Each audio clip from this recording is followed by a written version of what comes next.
Shalom Aleihim, berjumpa lagi dengan saya pada perenungan hari ini tanggal 15 Januari 2025. Saudara, di pagi yang cerah ini, saudara, marilah kita mengucap syukur di dalam doa kepada Tuhan Allah kita yang selalu memberkati kita. Dan mari kita juga mau memberi senyuman dan sapaan kepada sesama kita. Kita awali perenungan pagi hari ini dengan tanda kemenangan kita. Dalam nama Bapa dan Putra dan Roh Kudus. Amin. Hidup sebagai pengikut Kristus. Bacaan liturgi hari ini diambil dari Ibrani 2 ayat 14 sampai dengan 18 dan Injil Markus 1 ayat 29 sampai dengan 39. Saudara-saudaraku yang terkasih di dalam kasih Kristus, setiap kita saudara pasti mengakunya sebagai pengikut Kristus. Ya atau ya? Tetapi saudara, siapakah sebenarnya orang yang layak disebut sebagai pengikut Kristus? Apa yang rajin ke gereja dan melayani? Hal itu tentu saja saudara baik, tetapi belum cukup. Pribadi yang layak disebut pengikut Kristus saudara adalah orang yang telah dipanggil oleh Tuhan dari kegelapan masuk ke dalam terang Tuhan yang ajaib untuk kemudian diutus kembali ke dunia untuk menjadi garam dan terangnya.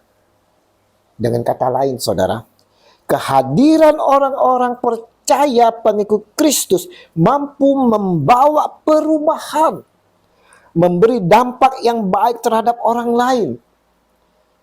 Sebab kita adalah anak-anak terang. Sehingga keberadaan kita ini saudara seharusnya menjadi berkat bagi semua orang, menjadi inspirasi bagi orang lain. Dan yang jauh lebih indah adalah ketika perjumpaan kita dengan orang lain mampu mewartakan kabar baik yang menuntun orang pada jalan keselamatan. Begitulah Kristus Tuhan kita saudara.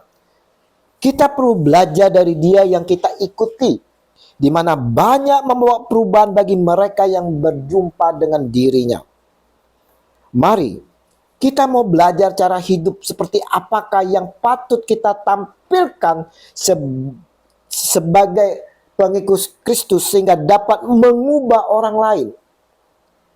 Karena cara hidup memiliki presentasi dan dampak paling besar dalam mempengaruhi kehidupan orang lain.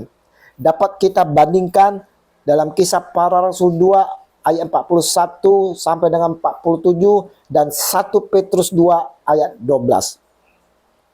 Cara hidup yang mampu mengubah orang lain ini saudara adalah yang pertama saudara yang harus kita perhatikan sebagai pengikut Kristus.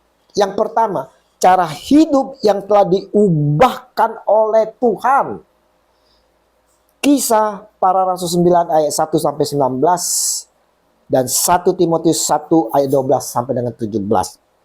Perubahan itu dimulai dari diri kita sendiri.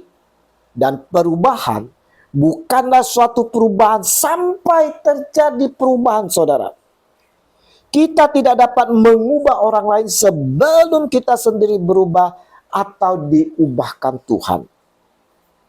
Transformasi, perubahan dalam diri kita adalah karya Roh Kudus.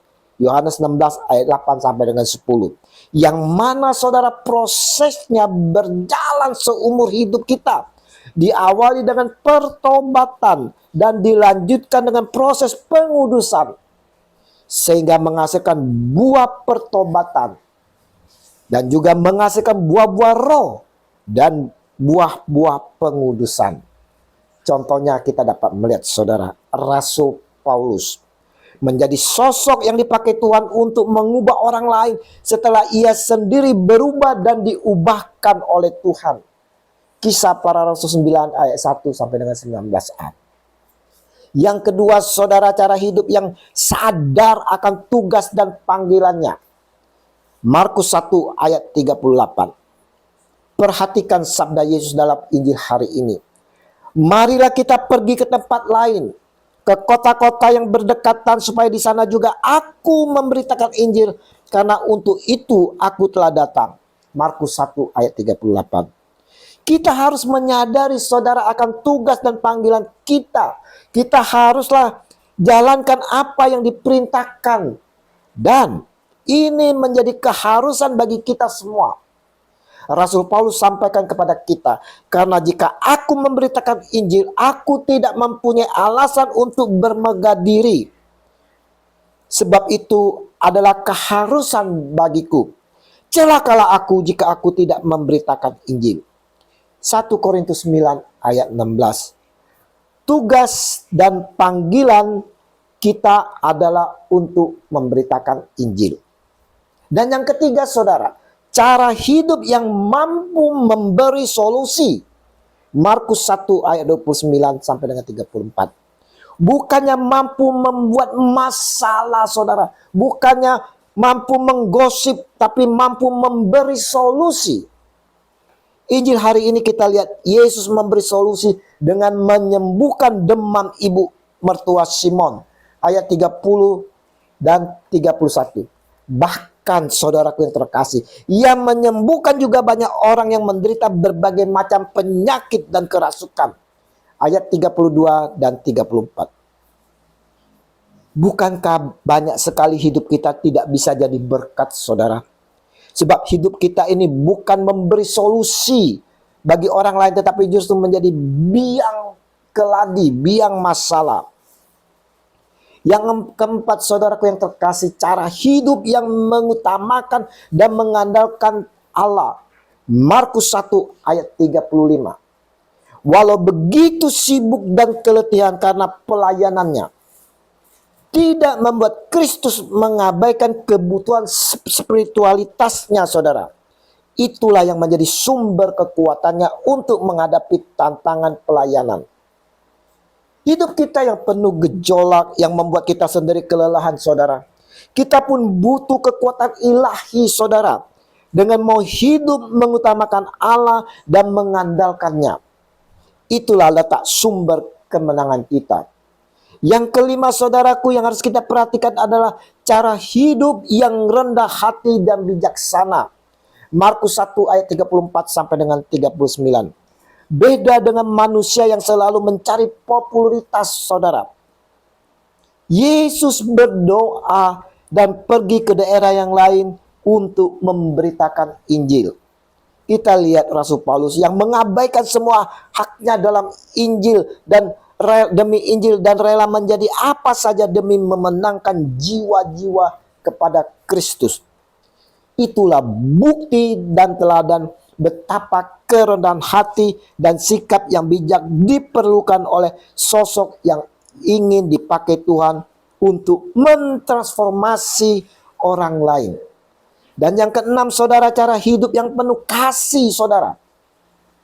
Seorang pemberita Injil haruslah memiliki hati yang penuh kasih Kristus, saudara. Kasih Kristuslah yang mula-mula telah merangkul kita, sehingga dalam kobaran kasih ilahi itulah yang juga memampukan kita untuk rela berkorban, merangkul orang lain dengan tulus, menerima mereka apa adanya. Kegagalan kita, saudara, mengasihi dengan tulus dan penuh kesabaran dan pengampunan menjadi faktor utama kegagalan kita untuk mengubah orang lain.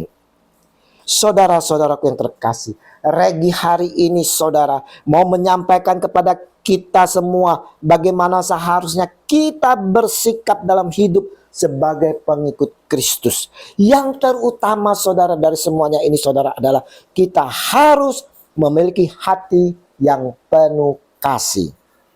Mari kita mau menjadi pengikut Kristus sesuai kehendaknya dengan mampu menghasilkan buah-buah roh dan buah-buah pengudusan. Amin. Dalam nama Bapa dan Putra dan Roh Kudus. Amin. Shalom Alaikum.